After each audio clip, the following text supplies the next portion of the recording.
In the heart of the nation where laughter's the key, Natch has the podcast, join the revelry, taking the Mickey with positive spin. Country folks unite, let the Nat Chat begin. Nat Chat where the laughter's free, spinning tales about politics with positivity. Again. Morning, Jade. Is it morning? It's not now. No. It's evening. It's a very late evening in Parliament. Yeah, didn't know when it was going to air. Well, it's a podcast. It goes to air whenever anyone's funneling it into their ear holes. You haven't given me a lot of background info, but I'm just delighted to be here. You've done one of these before. I have. You have. So you should know, although you're a boomer, so maybe you don't know what podcasting's all about. Fair comment. Our Kokoda scholarships. Can you give us a bit of background on?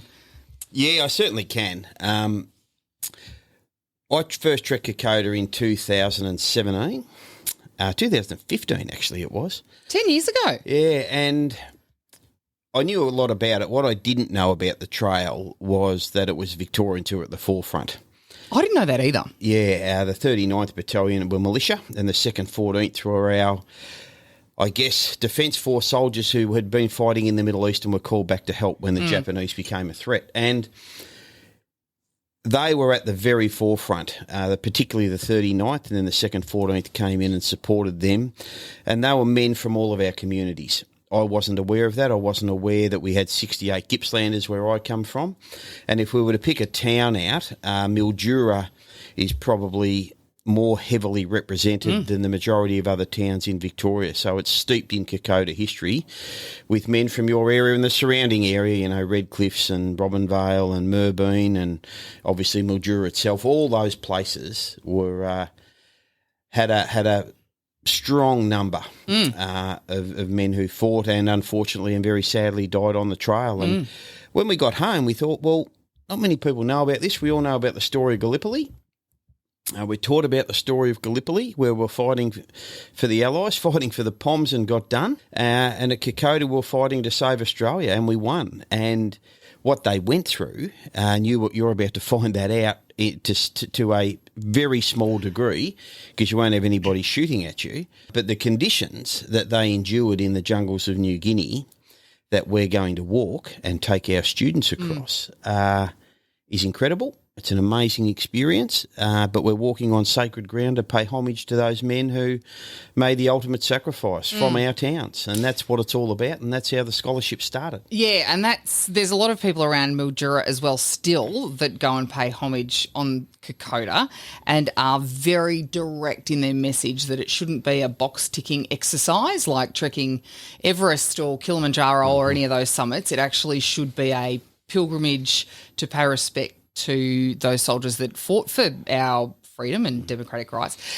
One of the students, and we'll touch on the scholarships in a sec, but one of the students that we are taking on our inaugural scholarship is actually the great-granddaughter of John Lochhead, who we've named the scholarship after. So, and the other student is an Army cadet whose pa has been there but also has ties to it too. So it's everywhere. And I think that comes with the 2 OTU being located in Mildura, doesn't it? Yeah, it does. There was a strong militia presence there, and then they signed up and became part of the 39th.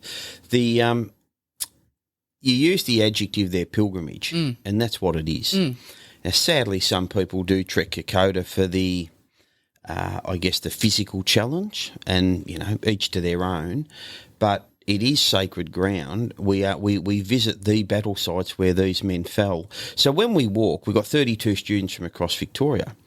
We will give them a soldier either from their town or close by, and you know, we will take them to where they died. In some cases, we know the exact location. In other cases, it's the area, and then we will go to their graves at the end of the trail. And you know, there are some really significant battle sites there, and you are walking across that ground. So your term that you used, that it is a pilgrimage rather than a walk, is 100% accurate. Yeah, I say pilgrimage all the time because to me it's not a trek. It really is. And I'm very passionate about this and have, I suppose, done this with the blessing of the RSL because it It's a big deal in Mildura.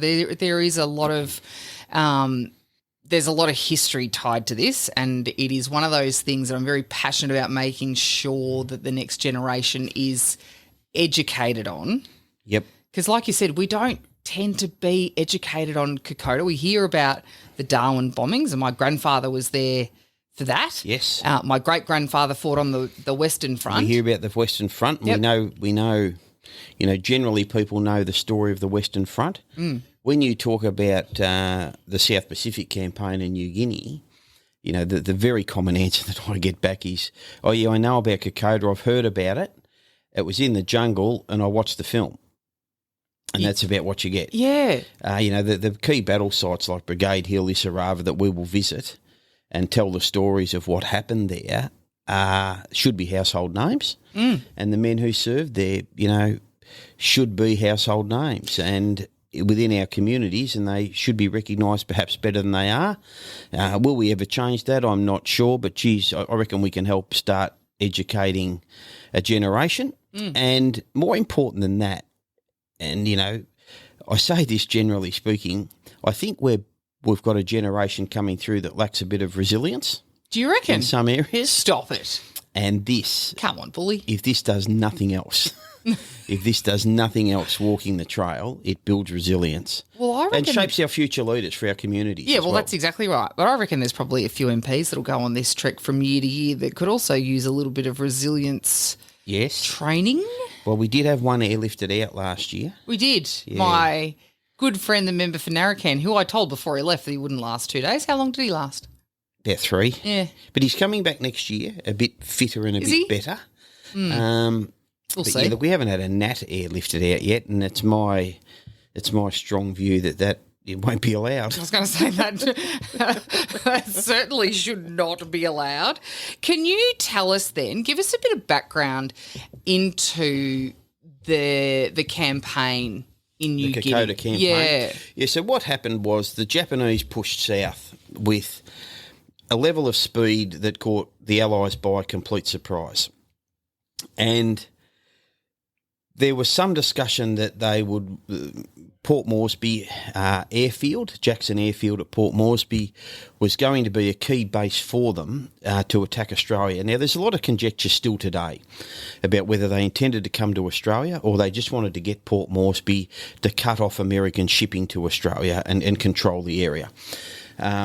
People will say, the Japanese records indicate they weren't going to invade Australia. Some of our soldiers say they had documents taken from the bodies of Japanese soldiers that indicated that they would. So, you and I aren't going to solve that one in this podcast. Well, but they did bomb Darwin, so clearly there was intention there to invade Australia. They bombed Darwin from Rabaul. Yeah. And obviously to be a little bit closer, they were, Port Moresby was going to be a key element for them. Whether they came further or not, who knows? The plan was that they were going to take Port Moresby by sea, and a lot of people would have heard of the Battle of the Coral Sea. And whilst that, in relation to loss of ships, that ended in a draw, it stopped the Japanese getting to Port Moresby by sea.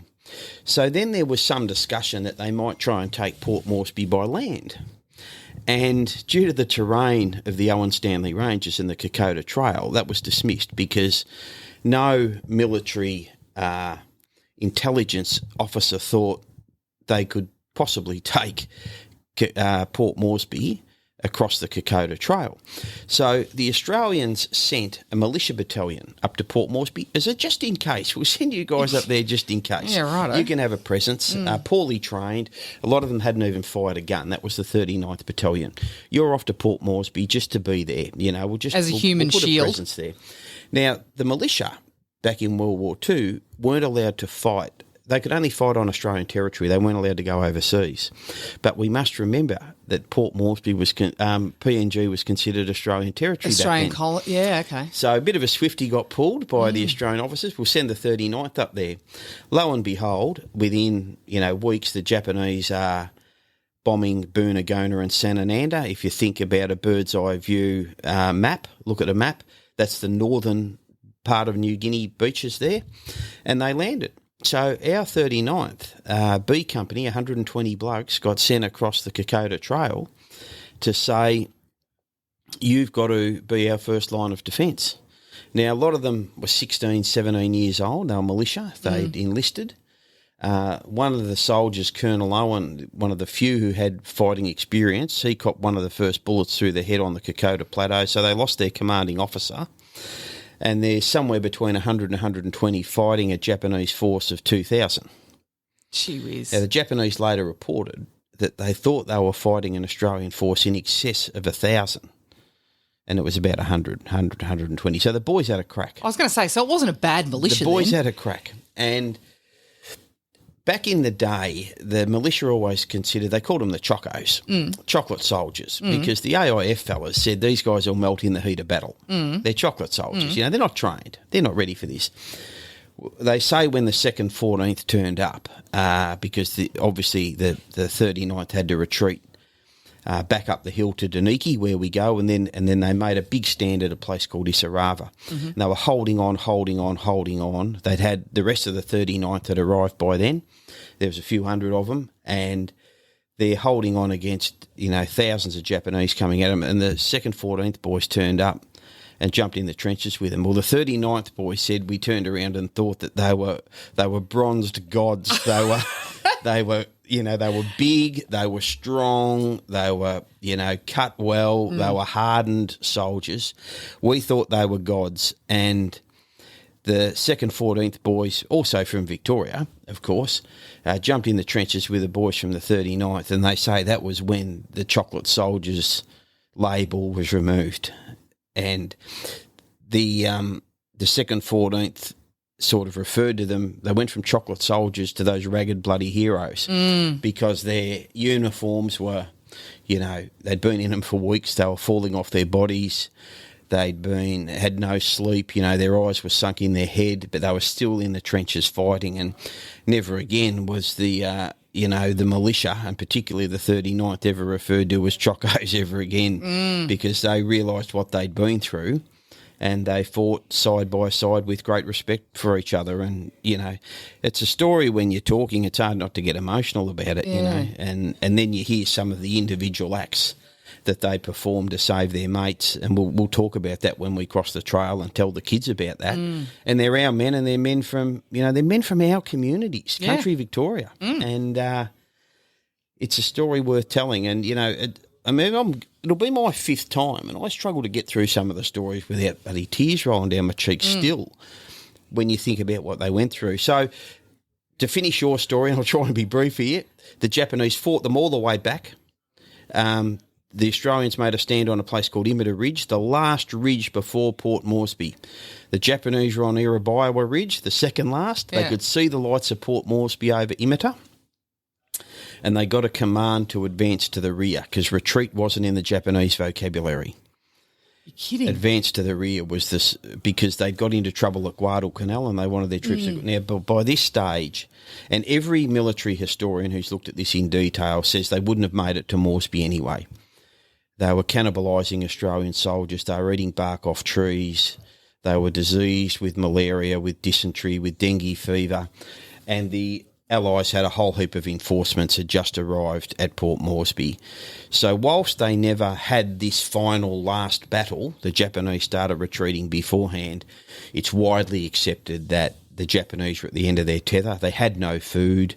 Their supply lines were now stretched where the Allies were shortened. And then the Australians chased them all the way back up to those northern beaches. And they don't call they treat the Northern Beaches campaign as separate to the Kokoda Trail campaign, but they were one on the back of the other. Yeah. And we had a American general in charge, General MacArthur. The Japs dug in on the Northern Beaches. We lost more Australian men there than we did on the Kokoda Trail because MacArthur wanted to drive them off. The Japanese were starving. They were embedded in, and the one thing they had was ammunition. So we lost. If we had just waited 5 or 6 weeks, they'd have starved. Dived anyway, yeah.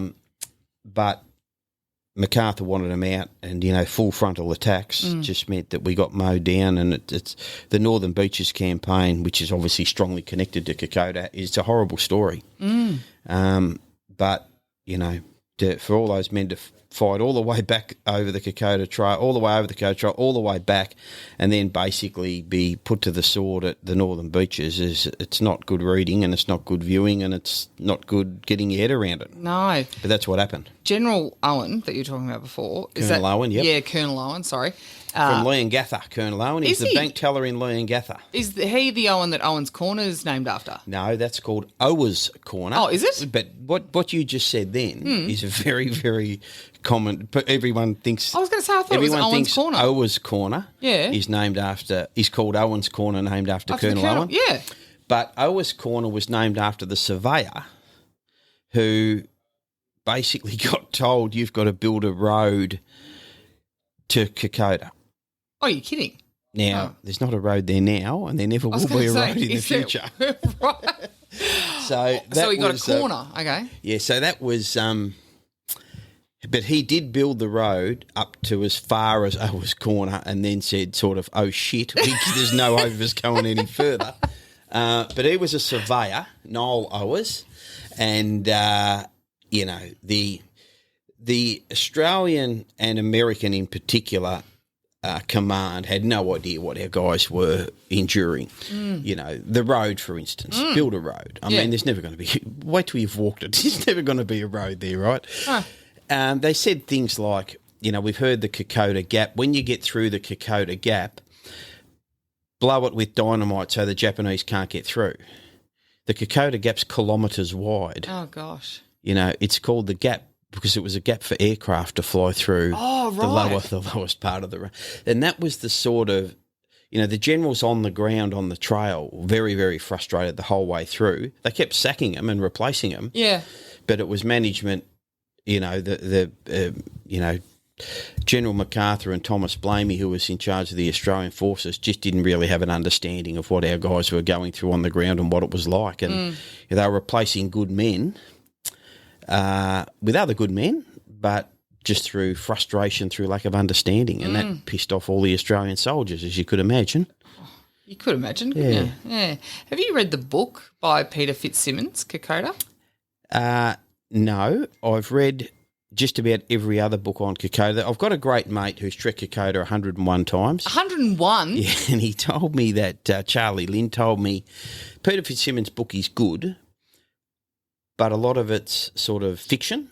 Is it? Yeah. I haven't actually read it. It's in my bookshelf, but I haven't actually read it. And they tell me it's a good book. The Retreat from Kokoda is a great, very factual book with, if anyone wants to read up on it, Retreat from Kokoda was written in the 1950s and has the, commentary from a lot of the soldiers who fought there. So I think that's probably one of the best books I've read, but there are some other good ones. There's one simply called Kokoda.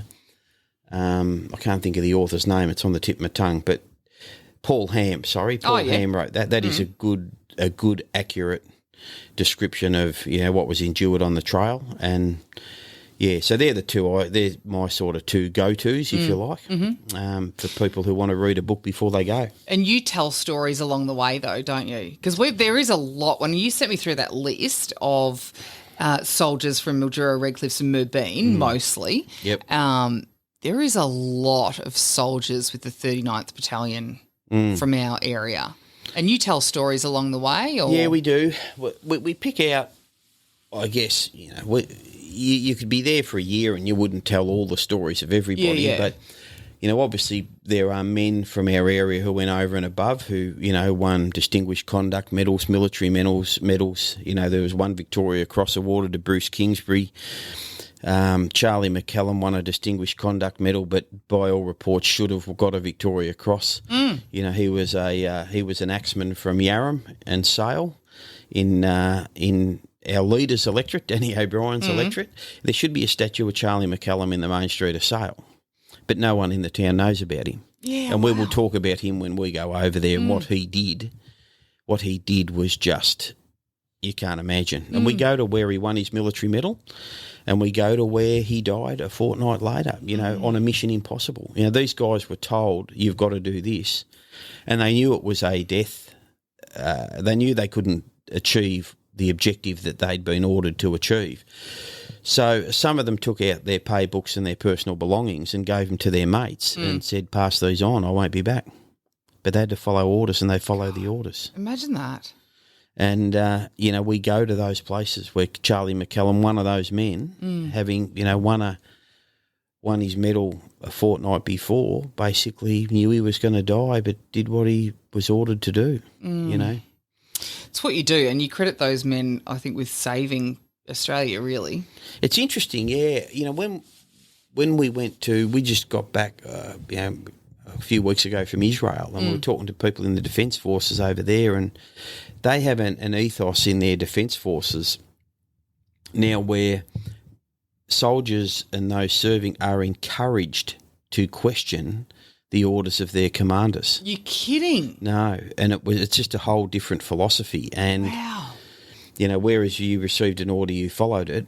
And it's not just Israel. There are other defence forces around the world where they think, questioning tactics ends up in a potentially better outcome when things are cross-examined and thoroughly processed. Now, when the final order's made, you've got to follow it. But the lower ranks, it's quite acceptable and, in fact, in some cases encouraged to question your superior officers. Doesn't that contradict? I mean, when I think about the military... Maybe we should have that in politics, Shade. What do you reckon?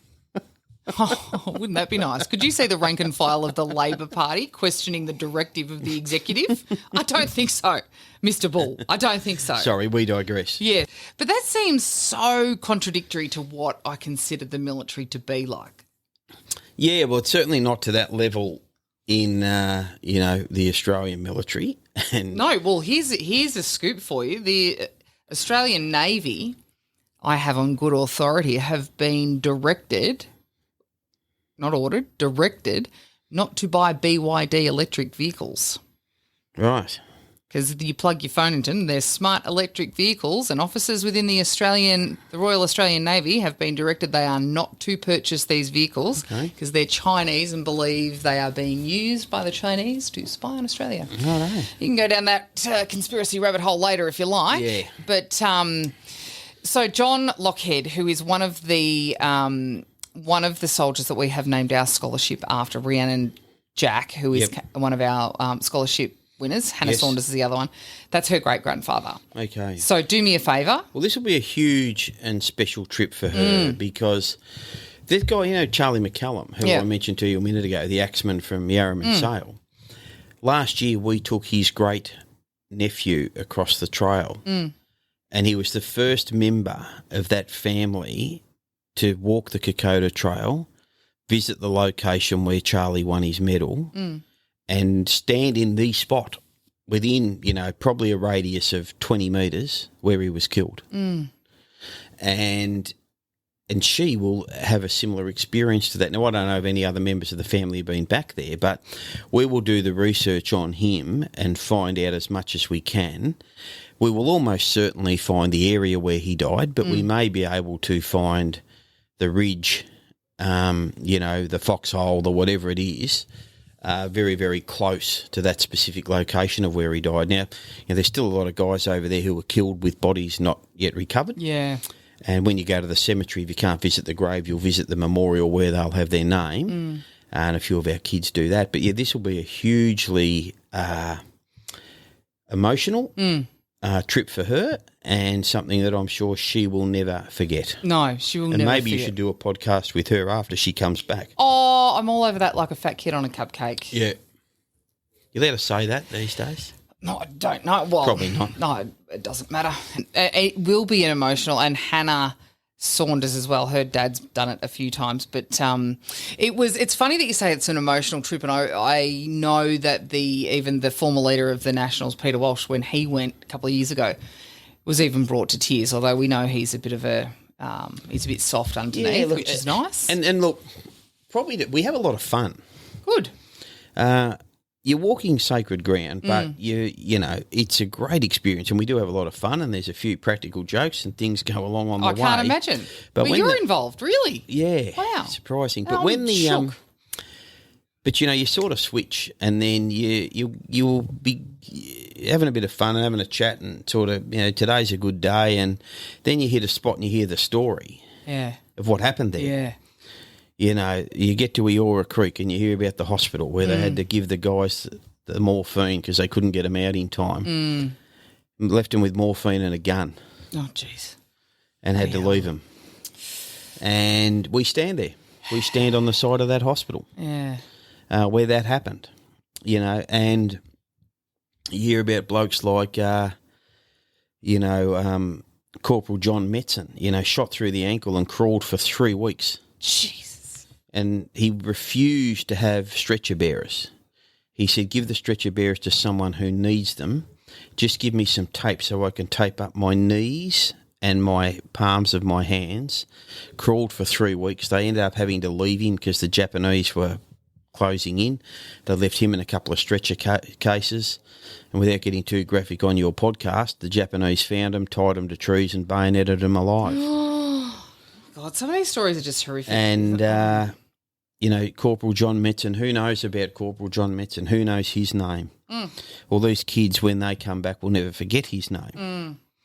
So, we just – and the other thing, Jade, I'd just very quickly mention – is we also tell the kids this is one theatre of war. Yes, it's very significant in Australian history, but we could take them to Bougainville. We could take them to, the Solomon Islands. We could take them to Vietnam, the Middle East. We could take them to the Western Front.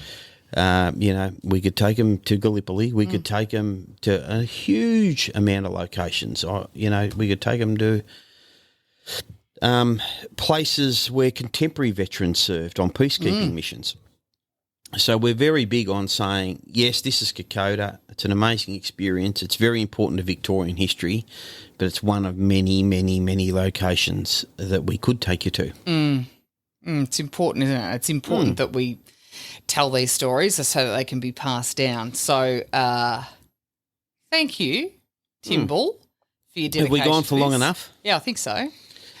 But I'm really looking forward to it, but I know that I'll be a bit of a mess, so I know you'll be an emotional support, won't you? I'll be no good. No, You'll be consoling me probably. Yeah, no doubt. I went to when I get the real tear jerkers, I dish them off for other people to read. Yeah, that's a good idea. Don't do it to me though, because I won't be able to. I get teary at Anzac Day when I have to do an Anzac Day address, and I was at the John Monash Centre, the Sir John Monash Centre, a couple of years ago for Anzac Day, and my great-grandfather, Grandad Peirce, won a military medal at the Battle of Montbran. Okay. And sitting in that centre with the immersive experience, I was no good. And, of course, the Frenchies had no idea what to do with me. I was a blubbering mess. No. But I might have a good job for you, actually. I think I've got one picked out where Butch Bissett, who'd been shot through the stomach, was cradled by his brother as he died in his arms. And we go to the place where those two sat in each other's arms, and knowing that Butch was dying, the two of them sang songs that they used to sing as kids back on the farm. oh, yeah, I could do that. And there's a poem that we normally read there that says, what would a mother say to her dying son? Oh, my God. So I might give that one to you. Oh, no, I've got 3 sons. I won't be able to do that. Yeah. Oh, my God. Resilience, Jade. We're building resilience. Yep, leading by example. Got it. Okay. Well, Tim, there will be more podcasts on this as we get closer to it. We depart on the 4th of July. Yep. Return on the, 15th? Yeah, Yep. correct. And we'll do a post-synopsis after that. But thank you for your time. We should. And I'll be interested when you've done it yourself. Maybe I could do a podcast, in one of your podcasts, and I'll interview you on your experiences and what you got out of it and what you thought about it. Because, apart from the obvious, and the reason we go is to pay homage, we're also visiting new cultures, a new culture that's a great experience, and we're also walking through some of the most amazing scenery in the world in the jungles of New Guinea. So, yeah, maybe I'll interview you. What about that? No, you can. There are no rules with this podcast. It's a whole nationals thing. I'm just the one with the technical know-how to make it happen. Is that right? Yes, yeah, okay. Yeah. All right, Bully, thank you very much. We will talk to you again soon. No worries, Jade. In the heart of the nation where laughter's the key, Natch has the podcast, join the revelry. taking the Mickey with positive spin. Country folks unite and let the night chat begin. Night chat where the laughter's free, spinning tales about politics with positivity.